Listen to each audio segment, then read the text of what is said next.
పొందగలరు. నాకు దూరంగా ఉంటే మీరే పొందుకోలేరు, మీరేం చేయలేరు. అందుకే మీకు దగ్గరకు వస్తే మీరు నన్ను దూరం చేస్తున్నారు. ఈయన ఎన్నడూ కూడా తన వారికి దూరంగా ఉండేవాడు కాదు. నీ అయిన వాళ్ళు నీ కష్టాన్ని చూసి దూరంగా ఉంటారు. నీ అయిన వాళ్ళు నీ అప్పును చూస్తే దూరంగా ఉంటారు. నువ్వు రోగంతో ఉంటే దూరంగా ఉంటారు. నా అనుకున్న వాళ్ళందరూ కూడా నీకు దూరం అయిపోతారు.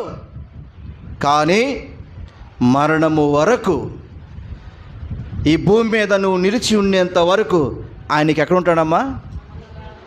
బైబిల్ అందు ఆయన సమీపముగా ఉండువాడు, సమీపముగా ఉండువాడు. కనుక ప్రియమైనవారా, నాలుగవదిగా ఆయన ఎన్నడూ మానవునికి దూరముగా ఉండేవాడు కాడు. అంత గొప్ప మహాదేవుడు. అందుకే ఈయన సమస్త దేవతల కంటే మహారాజు. దేవతలందరికీ పైన అధిక స్తోత్రము తగినవాడు, పూజనీయుడు. ఈయన దూరముగా